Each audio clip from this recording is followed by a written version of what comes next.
Good morning mga kachorba. Ay naku, may sakit pa rin. Ay, init. Hirap ng, may sakit. Sabay-sabay na kami dito.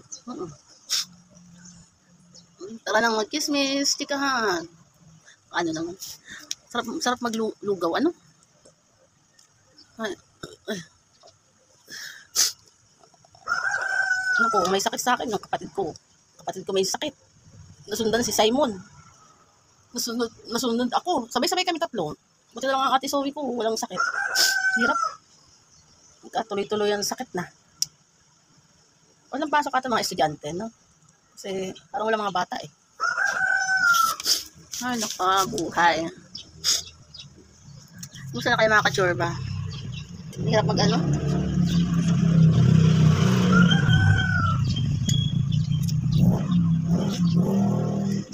Punta sana ako sa kay Papa Jesus. Ano pangalan nun?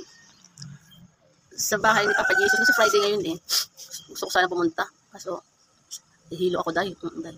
Yeah, masarap mag Kaya ang hirap may, sakit. Yung si Simon, ilang araw na hindi nakapasok. May sakit si Simon. Hirap pag may sakit ang bata. Okay na yung matanda. Kagaya ko, at least, medyo okay. Kumbaga sa akin, medyo kaya-kaya pa magkalagnat-lagnat. Pero pag bata ang mahirap, pag may wala rin. Walang hilig kumain si Simon. Mahirap. Yun lang. Actually, wala mataga ako sa ganang magkwento. Napachika lang ako habang magkakape. Kasi kung wala akong kape, hindi na rin ako makapagkismis sa inyo.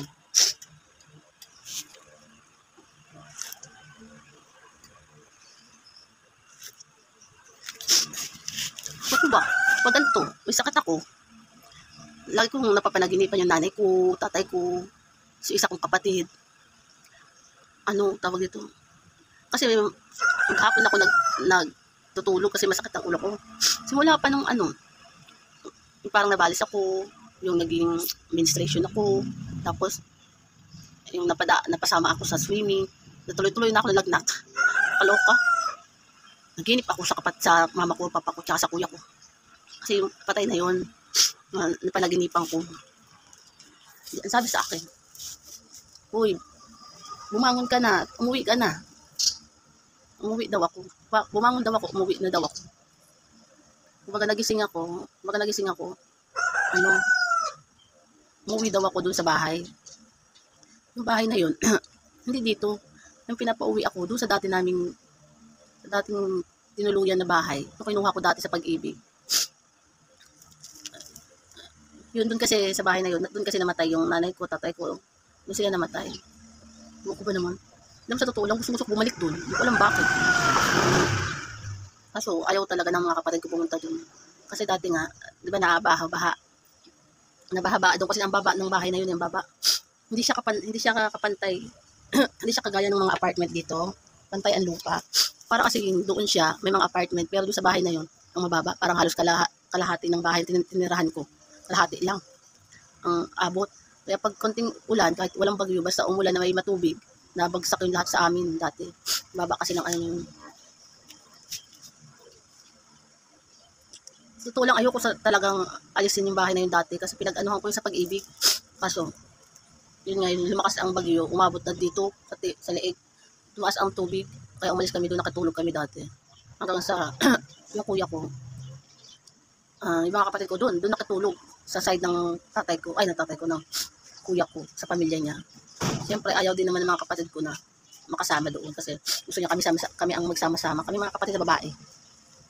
Kasi kami malimit talaga na kami magkakapatid na babae ang magkakasama. Kasi 4 kami babae. 3 kami na walang mga asawa. Kasi halos mga lesbian kami. Kaya wala kami mga asawa. Pero yung bunso, may asawa tapos may anak 2. Pero kasabay pa rin siya sa amin. Kaya puro babae kami magkakasama. Yun. Totoo lang.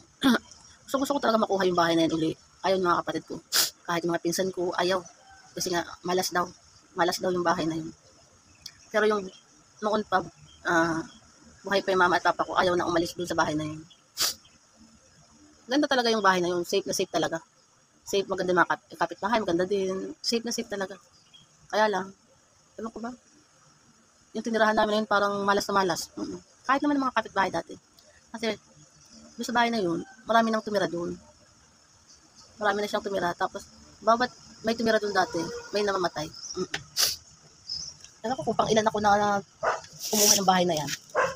Tapos, yun, yun, sa side namin pamilya, yun nga, may namatay nga sa pamilya ko, side ko, may mga namatay nga. Nanay tatay ko, kuya ko, tsaka bunso ko lalaki, di 4. Kaya sabi nila malas nga yung bahay na yun. Sa totoo lang, ayaw ko talagang kunin yung bahay.